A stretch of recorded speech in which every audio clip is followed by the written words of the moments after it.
Cancer চিকিৎসায় এক নতুন দিগন্তের সূচনা হলো প্রতিবেশী দেশ ভারতে। এনডিটিভি সূত্রে জানা যায়, ফুসফুসের ক্যান্সার আক্রান্তদের জন্য বাজারে এসেছে মাত্র 7 মিনিটে প্রয়োগযোগ্য এক যুগান্তকারী ইনজেকশন। সুইজারল্যান্ড ভিত্তিক বহুজাতিক ওষুধ কোম্পানি রোশ ফার্মার তৈরি টিসেন্ট্রিক নামের এই ইনজেকশনটি ক্যান্সারের প্রচলিত ইমিউনোথেরাপি চিকিৎসাকে আমূল বদলে দেবে বলে আশা করা হচ্ছে। বিশেষ করে non small cell lung cancer রোগীদের ক্ষেত্রে এই প্রযুক্তি ব্যবহার করা হবে। চিকিৎসা বিজ্ঞানের চিরাচরিত নিয়মে ক্যান্সারের ইমিউনোথেরাপি বা কেমোথেরাপি দিতে রোগীদের হাসপাতালের বিছানায় ঘন্টার পর ঘন্টা শুয়ে থাকতে হতো। স্যালাইনের মাধ্যমে শিরায় বা আইভি ইনফিউশনে ওষুধ দেওয়ার এই দীর্ঘ প্রক্রিয়া রোগীদের যেমন শারীরিক ও মানসিকভাবে ক্লান্ত করত, তেমনি হাসপাতালের উপর তৈরি করত বাড়তি চাপ। তবে নতুন এই উদ্ভাবনে দীর্ঘ সময় ধরে হাসপাতালে থাকার বাধ্যবাধকতা আর থাকছে না। এটি সরাসরি রোগীর ত্বকের নিচে সাবকিউটেনিয়াস পদ্ধতিতে প্রয়োগ করা হয়, যার পুরো প্রক্রিয়া শেষ হতে সময় লাগে মাত্র 7 মিনিট। নোভা এলইডি টিভি, ঝকঝকে ছবি, নিখুঁত শব্দ, 5 বছরের ওয়ারেন্টি। নোভা মানে সঠিক মান, নিশ্চিত সেবা। চিকিৎসকরা জানিয়েছেন, এই নতুন ইনজেকশনে অ্যাটেজোলিজুম্যাব নামের একটি বিশেষ ওষুধ ব্যবহার করা হয়েছে।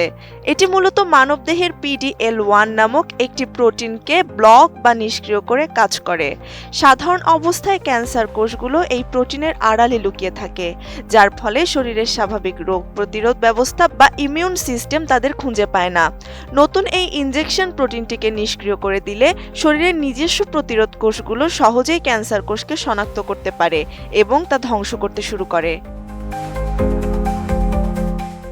বিশেষজ্ঞদের মতে, চিরাচরিত কেমোথেরাপির তুলনায় রোগীরা ইমিউনোথেরাপি বেশি পছন্দ করে, কারণ কেমোথেরাপি ক্যান্সার কোষের পাশাপাশি সুস্থ কোষেরও মারাত্মক ক্ষতি করে, যার পার্শ্ব প্রতিক্রিয়া অনেক বেশি। অন্যদিকে এই ইনজেকশন শরীরের নিজস্ব প্রতিরোধ ক্ষমতাকে জাগিয়ে তোলে এবং এর ক্ষতিকর পার্শ্ব প্রতিক্রিয়াও তুলনামূলক অনেক কম। যেসব রোগীর টিউমারে এই PD-L1 প্রোটিনের মাত্রা বেশি, তারা এই চিকিৎসা থেকে সবচেয়ে বেশি উপকৃত হবেন। ধারণা করা হচ্ছে, ফুসফুসের ক্যান্সারে আক্রান্ত প্রায় অর্ধেক রোগী এই চিকিৎসার আওতায় আসতে পারবেন। তবে ক্যান্সার জয়ের এই নতুন প্রযুক্তির সবচেয়ে বড় বাধা হয়ে দাঁড়িয়েছে এর আকাশচুম্বী খরচ। ভারতে এই ইনজেকশনের প্রতি ডোজের দাম নির্ধারণ করা হয়েছে প্রায় 3,70,000 রুপি। পূর্ণাঙ্গ চিকিৎসা করতে একজন রোগীর অন্তত 6টি ডোজের প্রয়োজন হয়। ফলে সব মিলিয়ে চিকিৎসা ব্যয় সাধারণ মানুষের নাগালের বাইরে চলে যাওয়ার শঙ্কা রয়েছে। যদিও খরচ কিছুটা কমাতে রোশ ফার্মা ব্লু ট্রি নামের একটি সহায়তা কর্মসূচি চালু করেছে এবং ভারতের কেন্দ্রীয় সরকারি স্বাস্থ্য প্রকল্প CGHS এর আওতাভুক্ত করা হয়েছে এটিকে।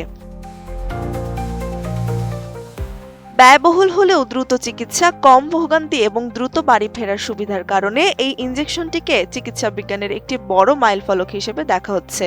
এখন দেখার বিষয়, সরকারি কিংবা বেসরকারি নানামুখী উদ্যোগের মাধ্যমে এই জীবন রক্ষাকারী প্রতিষেধক সাধারণ ও মধ্যবিত্ত ক্যান্সার রোগীদের জন্য কতটা সাশ্রয়ী এবং সহজলভ্য করা সম্ভব।